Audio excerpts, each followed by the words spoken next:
नमस्कार, मी पूर्वी भावे. घे भरारीच्या आजच्या या गणपती विशेष भागामध्ये आपलं पुन्हा एकदा स्वागत. तुम्हा सगळ्यांना माहितीच आहे की जेव्हा गणपती आणि कार्तिकेय यांच्यामध्ये स्पर्धा लागली होती पृथ्वी प्रदक्षिणा करण्याची, तेव्हा गणपती बाप्पाने सगळ्यात आधी आपल्या आईबाबांच्या अवतीभोवती प्रदक्षिणा घातली आणि म्हणूनच सगळ्यात प्रथम स्थान दिलं ते आपल्या आईवडिलांना. तर गणपती बाप्पाचं पहिलं नमन हे असं आहे. असो, आजच्या या भागामध्ये आपण पुन्हा एकदा गणपती बाप्पाला वेगळ्या पद्धतीने नमन करणार आहोत आणि त्या व्यतिरिक्त इतर भरपूर काही घेऊन आलोय. तेव्हा सुरुवात करूया या विशेष भागाला. महाराष्ट्रामध्ये कीर्तनाची परंपरा अतिशय जुनी आहे आणि या कीर्तनाचे प्रकार सुद्धा खूप वेगवेगळे आहेत.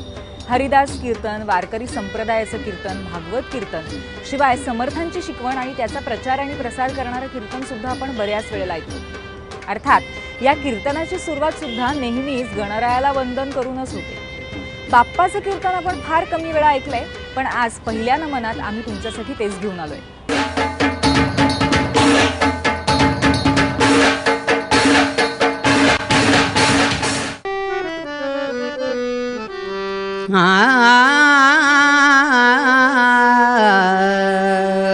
भक्ती आकळीला दया घन, भक्ती आकळीला दया घन, पार्थरथी सारथ्य करी जो, निज पद दे बळीला बळीला, निज पद दे बळीला बळीला.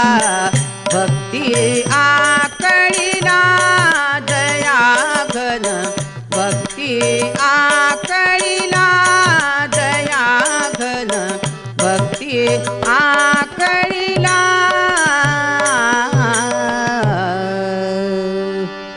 भक्ती आकळीला दयाघन, भक्ती आकळीला. परमेश्वराला प्रसन्न करून घेण्यासाठी एकदा ब्रह्मदेव निद्रिस्त असताना, ब्रह्मा निद्रे माझी असता, ब्रह्मा निद्रे माझी असता, जांभई त्यासी देई. ब्रह्मा निद्रे माझी असता, जांभई त्यासी येई. तेथ प्रगटला अंगुष्ठ देही, तेथ प्रगटला अंगुष्ठ देही. पुत्र असा तो पाही पाही, पुत्र असा तो पाही.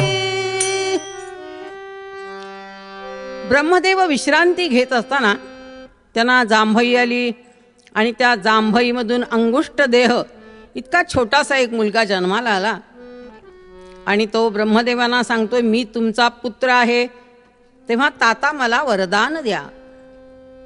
मग काय वरदान मागतायत ते? या त्रैलोकी विजयी व्हावे, या त्रैलोकी विजयी व्हावे.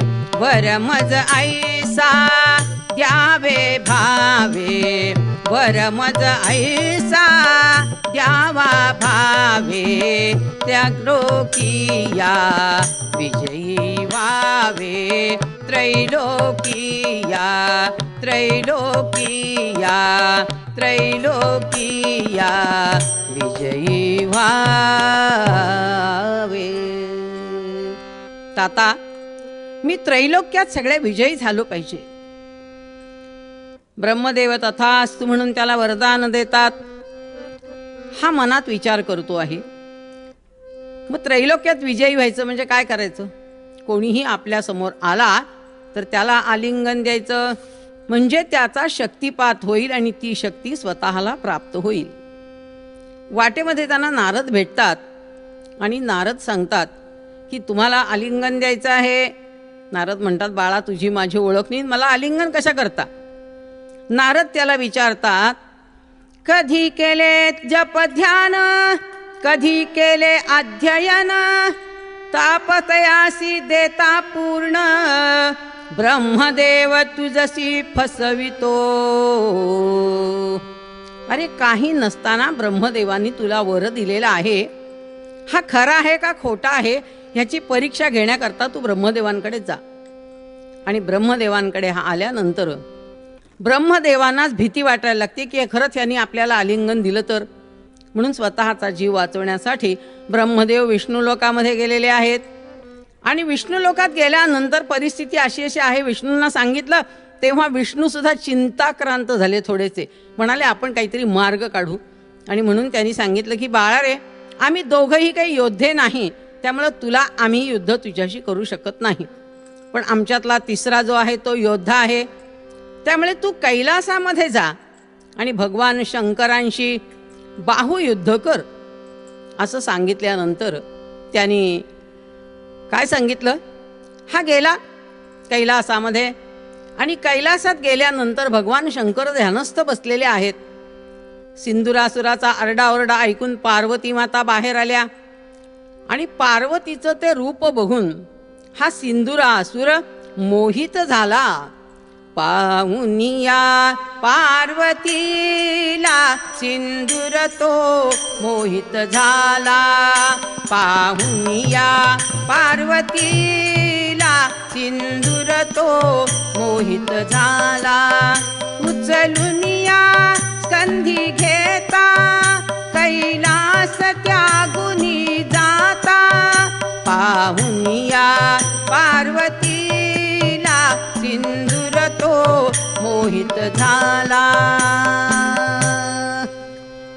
पार्वतीला बघून हा सिंदुरासुर मोहित झाला आणि स्कंधावर त्यांनी पार्वतीला घेतली उचलून. पार्वती आपल्याला सुटकेसाठी धावा करते आहे परमेश्वराचा. आणि असा धावा करत असताना भगवान गणेश त्या ठिकाणी प्रगट झाले आणि ते सांगतात, माते मी तुला वचन दिलेलं होतं की द्वापार युगामध्ये मी तुझ्या उदरी अवतार घेईन. आणि आता सिंदुरासुराचा वध करण्यासाठी म्हणून मी तुझ्या उदरी अवतार घेणार आहे.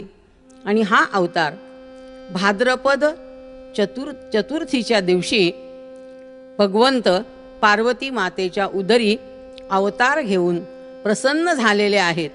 आणि त्याने त्या ठिकाणी मोठे झाल्यानंतर सिंदुरासुराचा वध केलेला आहे.